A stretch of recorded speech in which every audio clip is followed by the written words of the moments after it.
आप तो अपनी विचारधारा के साथ ही नहीं हो। जो बाबा साहब ने नौकरी दे दी, वो नौकरी करने वाला सबसे पहले तो मंदिरों के धक्के खाता है। आप तो एक नहीं हो ना। दुश्मन मजबूत इसलिए है कि आप एक नहीं हो, आप विचारधारा से एक नहीं हो। आप राजनीतिक पार्टी का नाम मत लो। आप तो हर पार्टी में आप ही का जलवा होगा, आप ही का राज होगा। आप तो 85% हो। आप पार्टियों के भूखे क्यों हो? क्यों सीट के चक्कर में पड़े हुए हो? आपकी अगर विचारधारा मजबूत होगी, हर पार्टी में आप ही की मेजोरिटी होगी, आप ही की विचारधारा चलेगी। जैसे कांग्रेस ने एक्सेप्ट कर लिया, सभी करेंगे, मगर आप अपनी विचारधारा के पीछे तो चलो। आप सिर्फ एक बात बोलते हो, बाबा साहब जय भीम, उसके आगे एक दूसरा तीसरा शब्द नहीं बोलते। आप ये तो बताओ वो बोलते क्या थे? ये कास्ट से किसको, ये वर्णवादी व्यवस्था से किसको नुकसान है? ये ब्राह्मणवादी व्यवस्था से किसको नुकसान है? इसके बारे में बताएगा कौन? ये पब्लिक को पता तो होनी चाहिए, तभी तो वो बाबाओं के चक्कर काटने बंद करेंगी। पब्लिक को पता नहीं है, वो बेचारी भोली भाली, उसकी क्या गलती है? ये जिम्मेदारी तो पढ़े लिखे लोगों की थी ना, नेताओं की थी, जो पत्रकार है उनकी थी। वो बताएं कि कौन सी व्यवस्था तुम्हारे नुकसान दे रही है, कौन सी व्यवस्था में तुम्हें फ़ायदा है। जो वो बाबा साहब की विचारधारा को अपने जीवन में आचरण में उतारेंगे, भगवान बुद्ध की विचारधारा को अपने जीवन में आचरण में उतारेंगे। घर में वही फोटो लगा रखी है देवी देवताओं की। अब तुम सोचो, हमारे लोग तो वहाँ चले गए, वहाँ चले गए। मैं कह रहा हूँ, जब आप 85% बाबा साहब की, भगवान बुद्ध की विचारधारा पे चलेगा, सारी पार्टियाँ आप ही की होंगी। आप क्यों एक ही पार्टी के चक्कर में पड़े हो? कुमार मेहरा जी हैं, मैं इनसे जानने का प्रयास करूंगी कि यहाँ पर जो सर है, सबसे पहले तो आपका बहुत बहुत हमारे चैनल पर स्वागत है जी, थैंक यू। सर। यहाँ पर जो 5वां स्थापना दिवस मनाया गया और आप मिशन जय भीम के सदस्य भी हैं, क्या कहना चाहेंगे? मिशन जय भीम का कारनामा बढ़ता जा रहा है। मिशन जय भीम और मजबूती से आगे बढ़ रहा है, ये खुशी की बात है। और मिशन जय भीम जो है, बाबा साहब और तथागत बुद्ध के रास्ते पर चल रहा है और उनकी विचारधारा को फैला रहा है पूरे देश में। इसलिए हम भी खुश हैं। आज 5वां स्थापना दिवस है और मजबूती के साथ आगे बढ़ रहे हैं। सर, मुझे सुनने में आया है कि जैसा आप मेहरा लगा रहे हैं, तो जायज़ सी बात है, सुनने में यही आया है कि आप ठाकुर समाज से हैं। लेकिन एक ठाकुर समाज से होने के बावजूद आपने ऐसा क्या देखा कि बुद्धिज़्म की तरफ आपने अपना हाथ बढ़ाया? आपको क्यों लगा कि ऐसा मुझे परिवर्तित करना चाहिए? क्योंकि हम सदियों से सुनते आए हैं कि ठाकुर समाज वैसे भी बहुत सारे लोगों पे अत्याचार करते थे और अभी भी घटनाएं कहीं ना कहीं हमारे सामने देखने को आती है। तो आप उसके लेकर क्या बोलना चाहेंगे? मैं उस समाज से था, अब नहीं हूँ। अब तो मैं अम्बेडकरवादी समाज से हूँ, भगवान बुद्ध के रास्ते पे चल रहा हूँ। तो इस रास्ते पे इसलिए आया क्योंकि इंसानियत का रास्ता है, बराबरी का रास्ता है, न्याय का रास्ता है, मानवता का रास्ता है, भगवान बुद्ध का जो रास्ता है, इसलिए मैं इस रास्ते पर आया। तो जो गैर बराबरी का रास्ता है, उस पे जो चलेगा वो तो एक गलत ही इंसान होगा ना, उसका अनुसरण कौन करेगा? जो गलत इंसान है। तो मैं सही रास्ते पे चलना चाहता था, इसलिए मैं भगवान बुद्ध का और डॉक्टर अम्बेडकर रास्ता चुना। तो सर, एक लाइन में अगर हम कहें तो हिंदू धर्म में ऐसी कमियां क्या थी जिसको आपको परिवर्तित करना पड़ा, बुद्धिज़्म अपनाना पड़ा? ऐसा कुछ तो खामियां होंगी जिसकी वजह से लोग धर्म परिवर्तन करते हैं। हिंदू धर्म गैर बराबरी पर आधारित है, वर्ण व्यवस्था पर आधारित है ना, शोषण पर आधारित है, तो इसलिए उसको छोड़ना पड़ा। उसमें न महिलाओं का सम्मान है, न जो मेहनत कश वर्ग है उसका सम्मान है। जो मेहनत कश वर्ग है उनका अपमान करते हैं, उनको नीच बताते हैं, है ना। जो परजीवी समाज है, जो दूसरों के मेहनत पे खाता है, बैठ के खाता है, उसका सम्मान है वहाँ पर। तो कोई भी इंसान होगा, जो सच्चा इंसान होगा, वो ऐसे रास्ते पे चलेगा ही नहीं, ऐसी व्यवस्था को मानेगा ही नहीं। लेकिन सर, जो देश के प्रधानमंत्री हैं वो बड़े बड़े मंचों के माध्यम से ये कहते हैं कि हिंदू धर्म सबसे बेहतर धर्म है और लोगों को इसमें आना चाहिए, और जो धर्म परिवर्तन करते हैं उनके खिलाफ कार्रवाई की, ऐसी वो बातें करते हैं। तो आपको क्यों लगता है कि सर हिंदू धर्म बेकार है? आखिर उनको प्रधानमंत्री होते हुए अगर वो अपने धर्म को प्रमोट कर रहे हैं, तो आप एक आम नागरिक होकर आपने क्या देखा जो बुद्धिज़्म की तरफ वो तो मैंने आपको पहले बता दिया, पहले जवाब मैं यही दे चुका हूँ। बाकी जिसको जो पसंद आता है वो कर रहा है, हमें जो पसंद आ रहा है, हमें जो इंसानियत का रास्ता लग रहा है, हम उस रास्ते पे चल रहे हैं। उनको वो रास्ता पसंद आ रहा है। देखो, हर आदमी तो सही नहीं हो सकता, है ना। कुछ गलत भी होंगे, कुछ सही होंगे। जो गलत आदमी है उसकी जो विचारधारा उस पर चलेगा। हमें उसको न देख के हमें अपने को देखना ना। हमें तो ये देखना है कि कौन मुसीबत में है, किसके साथ अत्याचार हो रहा है, कौन किसके साथ शोषण हो रहा है, हमने उसका साथ देना है। वो शोषण करने वालों के जो लोग ऐसे भी हैं समाज में जो शोषण करने वालों का साथ देने, वो अपने रास्ते चल रहे हैं, हमें अपना रास्ता चलना है। लेकिन सर, जब अपने समाज से हट के बुद्धिज़्म को आपने अपनाया, तो आपके अपने समाज से क्या कुछ सुनने को मिला था कि आप अपने धर्म को छोड़कर किसी और धर्म में? क्योंकि आपके आसपास जो लोग होंगे वो तो कुछ ना कुछ कह ही रहे होंगे आपको, क्योंकि पूरा गांव तो परिवर्तन किया नहीं होगा। आप अकेले ऐसे होंगे, 2 लोग ऐसे होंगे जिन्होंने किया होगा। तो आपको क्या क्या चीज़ें फेस करनी पड़ी और चेंज करते टाइम? मैं गाँव से असल में कनेक्शन बचपन से, पैदा दिल्ली में ही हूँ, तो मेरा कनेक्शन तो वहाँ से कटा ही हुआ है। बाकी परिवार वाले लोगों को पता ही है, मगर वो भी बुद्ध धर्म से, देखो बचपन से जब जो भी भारत में रहता है, बुद्ध के प्रति किसी को घृणा नहीं है, बुद्ध के प्रति प्रेम सबको है। तो मन में उनको भी लगता है कि बुद्ध के रास्ते पे चल रहे हैं तो ठीक ही होगा, कोई ऐसा मन में उनको विद्वेष आता नहीं है बुद्ध के प्रति। मगर अब धीरे धीरे आप देखिए कि एक सिस्टम, एक समाज ऐसा है जो बुद्ध को गाली देने में लगा हुआ है। आम आदमी नहीं, एक खास विशेष वर्ग, वो जो ठगुआ गैंग है ना, ठगुआ गैंग समझ रहे हो ना, तो आप देखना सोशल मीडिया में कहीं भी पीछे पीछे उनका काम चालू हो गया, जो बुद्ध को गाली देने का काम चल रहा है उनका। आम समाज में बुद्ध के प्रति कोई भी असहमति नहीं है, स्वीकार्यता है पूरे समाज में भारत में बुद्ध के प्रति। तो ऐसा कोई विरोध किसी ने किया नहीं मेरा। इसको परिवर्तित कैसे कर सकते हैं? इसको परिवर्तित ऐसे ही कर सकते हैं कि बुद्ध की विचारधारा, देखो हमें भी बुद्ध की विचारधारा नहीं पता थी, हम बुद्ध को जानते जरूर थे, बुद्ध से प्रेम सभी करते हैं, बचपन से लेके आज तक इतने बड़े हो गए, हमने किसी को बुद्ध को गाली देते हुए नहीं सुना। अब देख रहे हैं धीरे धीरे जैसे उनको लग रहा है उनका समाज कमज़ोर हो रहा है तो वो गाली देना शुरू कर दिए। मगर बुद्ध की विचारधारा जो सही विचारधारा है वो आप ले जाओ ना समाज के सामने, की मानवता की विचारधारा है, रैशनैलिटी की विचारधारा है, जिसमें रैशनल बातें, जैसे बुद्ध ने कहा था कि दुनिया में जो भी चीज़ें घटित होती हैं उसके पीछे दो कारण हैं, एक इंसानी कारण और एक प्राकृतिक कारण। कुछ कारण का तो हमें पता लग जाता है मगर कुछ का हमें पता नहीं लगता। इन कारणों के पीछे कोई दैवी शक्ति नहीं है, कोई सुपर नेचुरल पावर नहीं है। जिस कारण का हमें नहीं पता लगता, अगर हम बुद्धि का इस्तेमाल करेंगे तो हम उसका पता लगा लेंगे, जैसे साइंटिस्ट कर रहे हैं आज, वो इसी रास्ते पे चलते हैं। वो भी साइंस भी इसी आधार पर है कि हमें खोज करनी है। हम अगर बुद्धि का इस्तेमाल करेंगे, रिसर्च करेंगे तो हमें पता लग जाएगा उसके पीछे क्या है। ये नहीं है कि जिस चीज़ का ना पता लगे तो हम कहते हैं कि इसके पीछे कोई सुपर नेचुरल पावर है।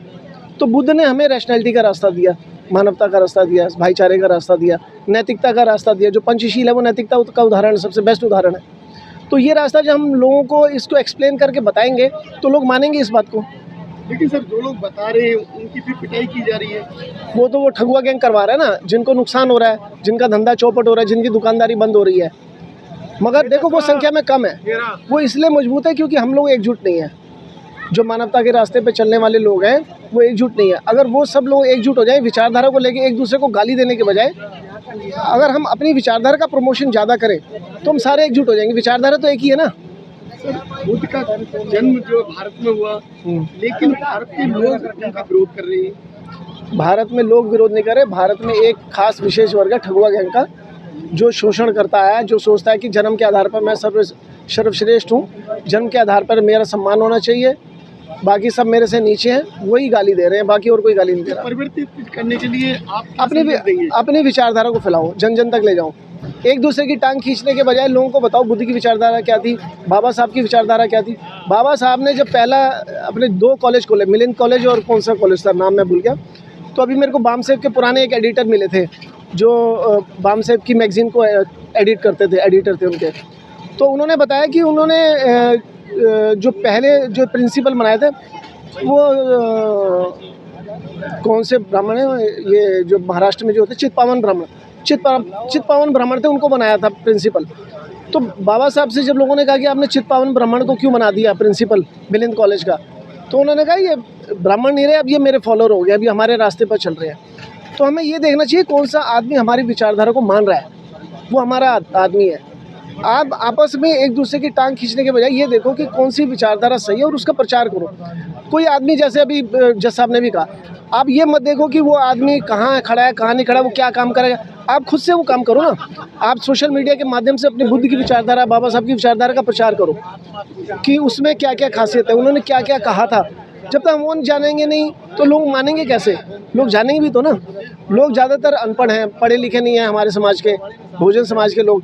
तो उनको जब उनके बारे में जानकारी ना स्कूलों में दी, ना जब मीडिया के माध्यम से उनको जानकारी मिली, उनको जानकारी ही नहीं है उनके बारे में। पढ़े लिखे मैं तो खुद करूँ, मुझे बुढ़ापे में जानकारी है उनकी, मैं दूसरों को क्या करूँ, अनपढ़ लोगों को क्या कहूँ, मेरे को खुद जानकारी बुढ़ापे में हुई है उनके बारे में। तो ये सोशल मीडिया के माध्यम से ही मेरे को भी जो हुई जानकारी, सोशल मीडिया जो अब पावरफुल हो रहा है, तो सोशल मीडिया की जिम्मेदारी है कि वो बाबा साहब की और भगवान बुद्ध की विचारधारा को जन जन तक फैलाए। बाबा साहब की विचारधारा बताते बताते 80 साल होने जा रहे हैं, लेकिन समाज जो है आज भी नहीं समझ पा रहा है। कितना समय और लग सकता है? देखो, पढ़ा लिखा समाज तो आपको पता ही है कि उसको तो पैसे से मतलब है। जिसको पैसे से मतलब है वो तो उस तरफ जाएगा जहाँ उसको फ़ायदा हो रहा है, ठीक है। मगर जो शोषित है, जिसको इससे अपमानित हो रहा है, उसको बताओ इस बाबा साहब की विचारधारा से। और जो नुकसान हो रहा है ये दूसरी विचारधारा से हो रही है, जो ठगुआ गैंग की विचारधारा है, उससे तेरे को नुकसान हो रहा है। और बाबा साहब की विचारधारा, भगवान बुद्ध की विचारधारा से तेरे को फ़ायदा होगा। यहाँ बराबरी मिलेगी, क्या मानवता की बात होगी? सारी दुनिया में सब इंसान बराबर है, ऐसी विचारधारा का प्रमोशन होता है यहाँ पे, तो वो अपने आप आएगा। उसको पता ही नहीं है ना बेचारे को, पता कैसे लगे उसको? मैं कह रहा हूँ, मैं पढ़ा लिखा, दिल्ली में पढ़ा लिखा हूँ, मुझे 50 साल की उम्र में पता लगी है विचारधारा। आप बताओ, आप बता रहे हो वो अनपढ़ आदमी की बात। मुझे जब 50 साल में जानकारी हुई तो उसको क्या जानकारी हुई होगी? तो पढ़ने लिखने के लिए जो सोर्स है स्कूल बंद किए जा रहे हैं, कैसे पढ़ाओगे आप? स्कूल के भरोसे मत रहो। स्कूल में अगर खोल भी देंगे तो स्कूल में शिक्षा वही ब्राह्मणवादी व्यवस्था की वाली शिक्षा मिलेगी। उसमें हिंदी इंग्लिश लिटरेचर आएगा, उसमें आपको वही देवी देवताओं की कहानियाँ बीच में ठोस देंगे, अवैज्ञानिक बातें बताई जाएंगी। आपको ये सोशल मीडिया की जिम्मेदारी है, नेताओं की जिम्मेदारी है, वो प्रचार करें बाबा साहब की विचारधारा का, भगवान बुद्ध की। जो छोटे छोटे संगठन हैं वो अपनी गली मोहल्ले में इन कार्यक्रमों को करें, इनके बारे में बताएं, बाबा साहब की फिल्म चलाएं, उनके भाषणों के बारे में उनका प्रचार करें। तो इनकी किताबें कितना उनको बाबा साहब के पूरा सरकार ने छापा हुआ है, उसमें से छोटे छोटे लेख निकाल के उनको बताएं उनके बारे में। लेकिन सर, जब जो इंसान पढ़ाई लिखाई नहीं कर पाएगा तो उसको शिक्षा का आधार ही नहीं मिल पाएगा। फिर वो तो बहुत ज़रूरी है, वो बहुत ज़रूरी है, शिक्षा भी ज़रूरी है, मगर ऐसा नहीं कि जो अशिक्षित है उसको समझ नहीं आएगी बात। देखो, दो तरह के इंसान होते हैं, एक बेवकूफ़ होता है, एक समझदार होता है। ज़रूरी नहीं है कि पढ़ लिख के ही आदमी समझदार बनता है, पढ़ा लिखा बेवकूफ़ भी होता है। ये जितने नौकरी लगते हैं आरक्षण के बाद सबसे पहले कहाँ जाते हैं? टिकट कहाँ की कटाते हैं? कहाँ की टिकट कटाते हैं? पढ़े लिखे हैं ना वो, पता है ना आपको कहाँ की टिकट कटाते हैं। और नौकरी किसकी वजह से लगी उनकी?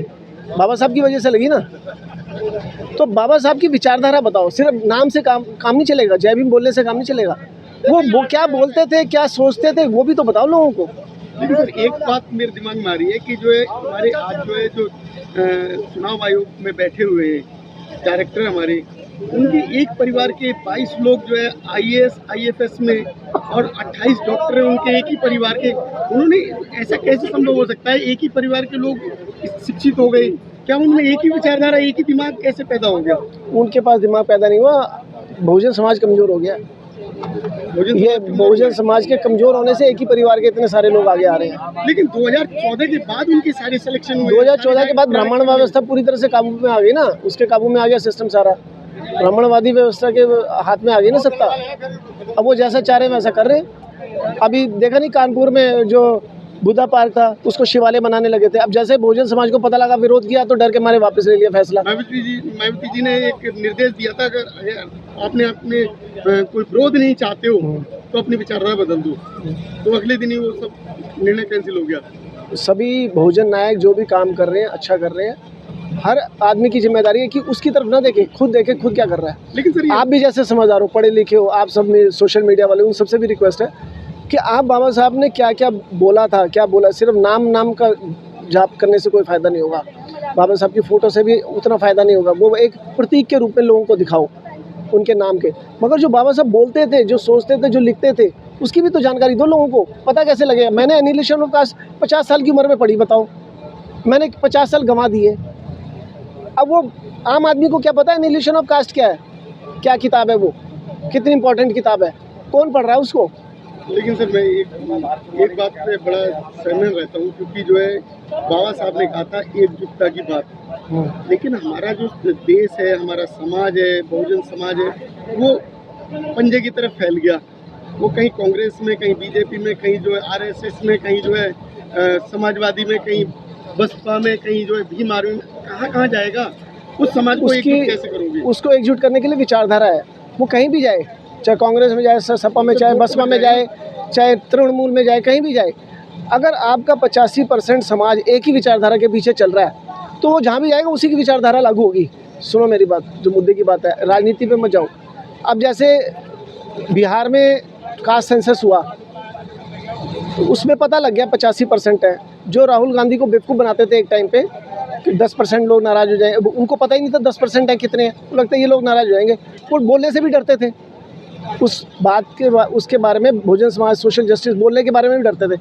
अब जब पता लगा उनको, तो उनको पता लग गया कि यार ये तो 85% है, हम इनकी बात बोल नहीं रहे थे, इनको नुकसान हो रहा है। अगर हम इनकी बात बोलेंगे, इनके लिए काम करेंगे, तो ये हमें वोट देंगे। आप अपने जो बहुजन समाज है वो बोले तो सही मेरी विचारधारा क्या है। विचारधारा जब एक होगी तभी तो आप हर जगह रूल करोगे। आप तो अपनी विचारधारा के साथ ही नहीं हो। जो बाबा साहब ने नौकरी दे दी, वो नौकरी करने वाला सबसे पहले तो मंदिरों के धक्के खाता है। आप तो एक नहीं हो ना। दुश्मन मजबूत इसलिए है कि आप एक नहीं हो, आप विचारधारा से एक नहीं हो। आप राजनीतिक पार्टी का नाम मत लो, आप तो हर पार्टी में आप ही का जलवा होगा, आप ही का राज होगा। आप तो 85% हो। आप पार्टियों के भूखे क्यों हो? क्यों सीट के चक्कर में पड़े हुए हो? आपकी अगर विचारधारा मजबूत होगी, हर पार्टी में आप ही की मेजोरिटी होगी, आप ही की विचारधारा चलेगी। जैसे कांग्रेस ने एक्सेप्ट कर लिया, सभी करेंगे, मगर आप अपनी विचारधारा के पीछे तो चलो। आप सिर्फ एक बात बोलते हो, बाबा साहब, जय भीम, उसके आगे दूसरा तीसरा शब्द नहीं बोलते।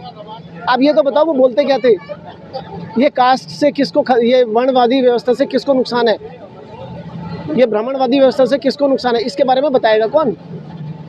ये पब्लिक को पता तो होनी चाहिए, तभी तो वो बाबाओं के चक्कर काटने बंद करेंगी। पब्लिक को पता नहीं है, वो बेचारी भोली भाली है, उसकी क्या गलती है? ये जिम्मेदारी तो पढ़े लिखे लोगों की थी ना, नेताओं की थी, जो पत्रकार हैं उनकी थी। वो बताएं कि कौन सी व्यवस्था तुम्हारे नुकसान दे रही है, कौन सी व्यवस्था में तुम्हें फ़ायदा है। जो वो बाबा साहब की विचारधारा को अपने जीवन में आचरण में उतारेंगे, भगवान बुद्ध की विचारधारा को अपने जीवन में आचरण में उतारेंगे। घर में वही फोटो लगा रखी है देवी देवताओं की। अब तुम सोचो, हमारे लोग तो वहाँ चले गए, वहाँ चले गए। मैं कह रहा हूँ, जब आप 85% बाबा साहब की, भगवान बुद्ध की विचारधारा पे चलेगा, सारी पार्टियाँ आप ही की होंगी। आप क्यों एक ही पार्टी के चक्कर में पड़े हो? सारी पार्टियाँ आपकी होंगी। सरकारी शिक्षा का गिरने के जिम्मेदार कौन? टीचर, सरकार, गार्जियंस या बच्चे? सरकार। एक शब्द में आंसर देना था ना, सरकार। और सरकार कौन चला रहा है? ब्राह्मणवादी लोग चला रहे हैं। ठीक है, तो बोलियों पे एक छोटा सा संदेश दे दीजिए।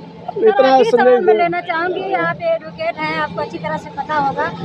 जिस तरह से सबको पता है कि भारत का जो संविधान उन्होंने बाबा साहेब ने लिखा, लेकिन कुछ लोग जो है वो भ्रांतियाँ फैला रहे हैं कि ये संविधान BR रामराव जी लिखे। इस पर आप क्या कहना चाहेंगे? देखो, वाकई में BR उनका सारा धर्म, उनका इतिहास झूठ और पाखंड पे टिका हुआ है। उनके चक्कर में मत पड़ो।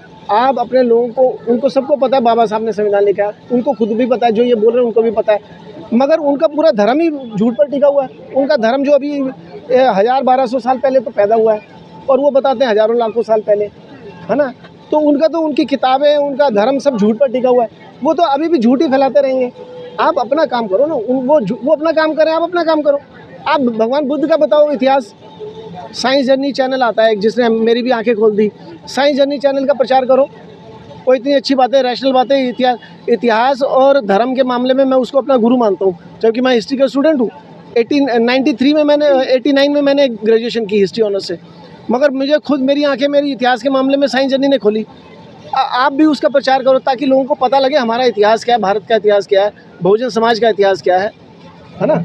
तो वो अपना झूठ का, उसके चक्कर में मत पड़ो ना, वो क्या कह रहे हैं, वो क्या नहीं कह रहे हैं। आप क्या कह रहे हो, आप ये समझो ना, आप अपना एजेंडा चलाओ। सर, एक सवाल मैं लेना चाहूँगा कि आपने पढ़ाई की, आपको समझदारी आई, आपने परिवर्तन किया, लेकिन अभी भी गांव में, शहरों में महिलाएं ऐसी हैं जो उस लेवल तक पढ़ाई नहीं की पाई हैं या किसी कारणवश नहीं पढ़ पाई हैं।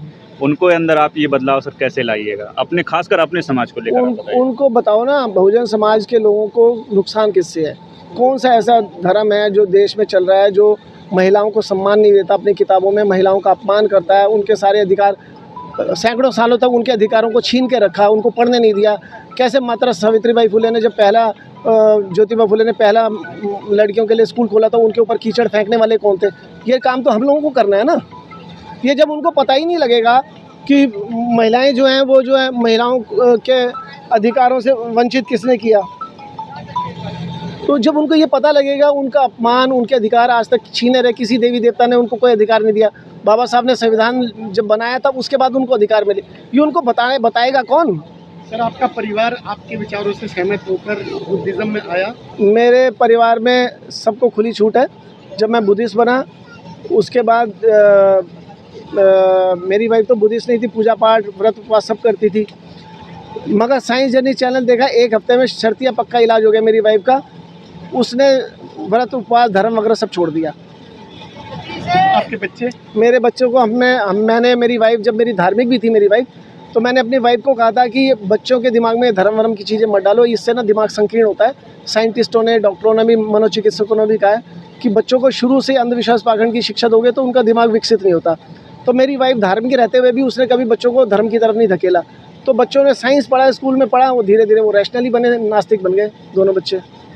सर, सभी को समानता में लाने के लिए आपके पास क्या फॉर्मूला होगा? अगर सबको समान, इंसान को इंसान समझना है तो क्या करना पड़ेगा? बाबा साहब के रास्ते पे चलो, भगवान बुद्ध के रास्ते पे चलो। धन्यवाद।